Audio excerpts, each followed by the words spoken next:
Broadcasting live from the Albay PIO News Center, providing you the most exclusive news update from all over the province. This is News at 12. News at 12.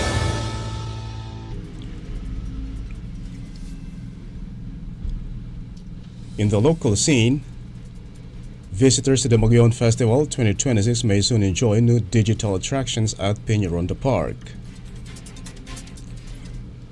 The Provincial Tourism, Culture and Arts Office is working with Converge ICT Solutions Incorporated to introduce interactive technology-driven activities.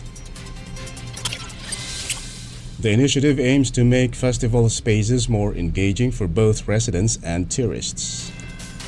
Partners including Converge and Ravenous Communication Incorporated have expressed support for integrating innovation into public events. The provincial government of Albay said the project will improve connectivity, accessibility, and overall visitor experience. Officials added the move is expected to boost tourism while highlighting the province's culture and creativity.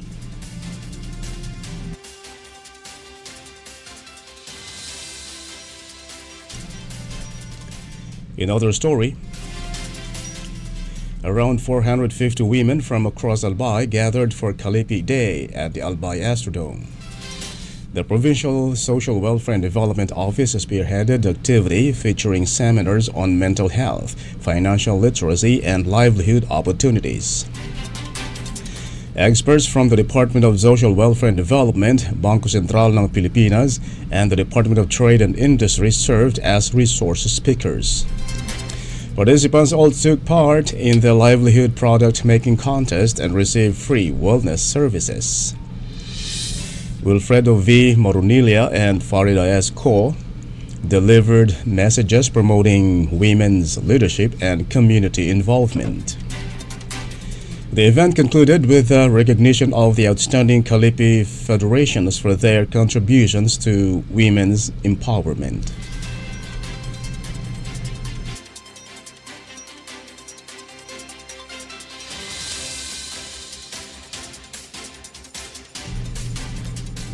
In other news,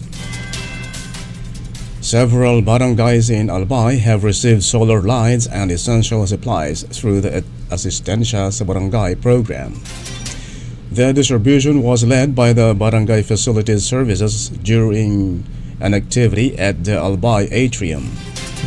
Evelyn B. Volante said the assistance included jackets for Barangay Tanod, chairs, solar lights, paint, and other operational materials. Volante said the solar lights will improve safety in pathways and public areas while helping reduce electricity costs.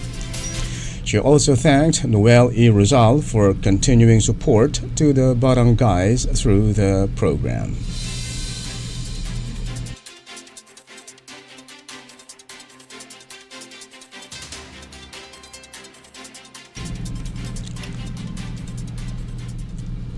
In the national scene,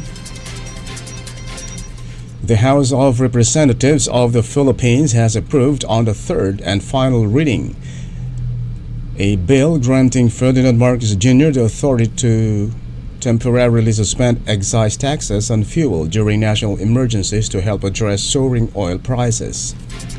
House Bill number 8418 was passed with 247 lawmakers voting in favor and only 3 opposing the measure, which seeks to amend Section 148 of the National Internal Revenue Code of the Philippines. Under the proposed amendment, the President may suspend fuel taxes upon recommendation from the Development Budget Coordination Committee and the Department of Energy if global oil prices remain at or above $80 per barrel for at least 1 month. The measure was fast-tracked as lawmakers respond to rising fuel prices linked to the tensions and supply disruptions caused by the Strait of Hormuz in the Middle East.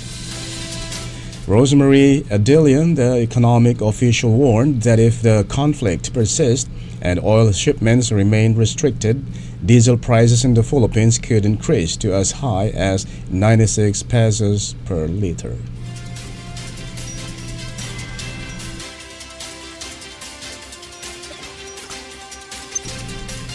In other story,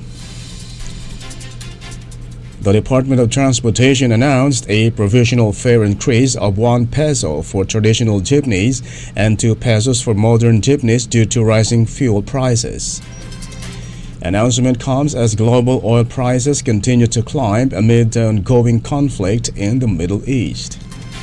According to DOTR Secretary Giovanni Lopez, the base fare for traditional jeepneys will increase by 1 peso, bringing the total starting fare to 14 pesos for the first 4 kilometers. Lopez added that the base fare for modern jeepneys will rise from 15 to 17 pesos, with the Land Transportation Franchising and Regulatory Board expected to release further details on the fare adjustments.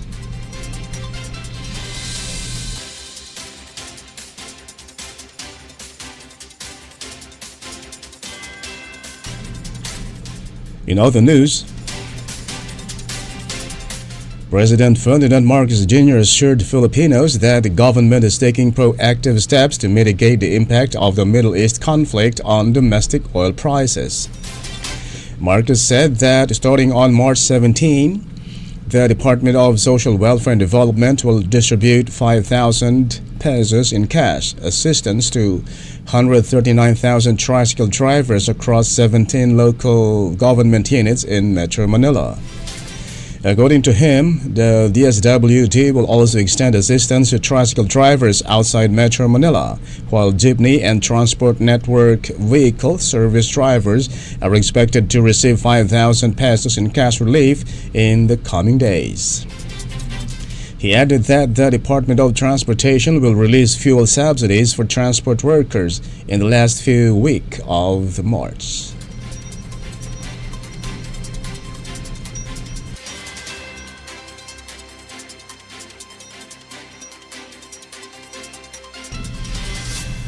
And in the news outside the country,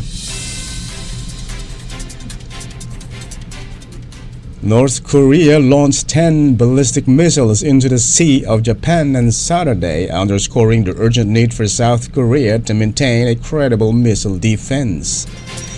The strike comes amid reports that the United States is relocating some of its missile defense systems from South Korea to the Middle East to bolster its position in the ongoing conflict with Iran. According to the Washington Post, Patriot and TOD batteries are being transferred from U.S. Forces Korea to the Middle East, while South Korea media note a spike in U.S. military transport flights from Oskan Air Base.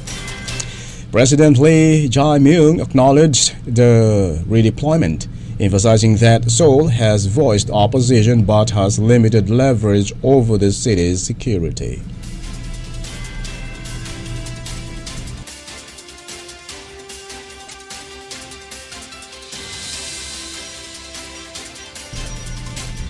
In other story, Doha, Qatar announced on Tuesday that its armed forces successfully intercepted a missile aimed at the country amid escalating tensions with Iran. Doha was rocked by a series of explosions, an AFP journalist reported, following a day that saw multiple blasts across the Qatari capital. Recent days have seen Qatar, along with other Gulf nations, targeted by drones and missile attacks linked to Iran's retaliation for U.S. and Israeli strikes. According to the Defense Ministry, which confirmed on X that the armed forces intercepted a missile attack targeting the state of Qatar, authorities in Dubai also issued alert following explosions, urging residents to seek shelter immediately.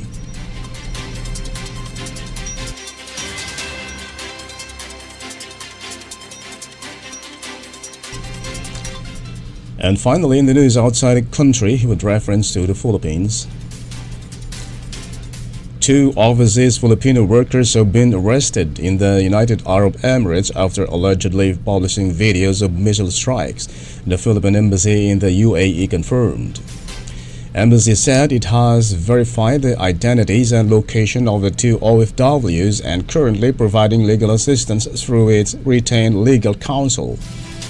Officials also confirmed that they are coordinating with the families of the arrested workers and have requested a consular visit while the investigation remains ongoing.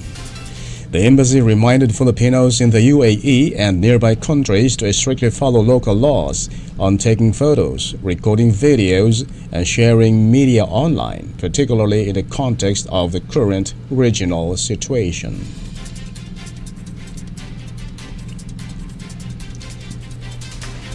That's the news at 12, March 18, 2026. We'll be back tomorrow for more news updates.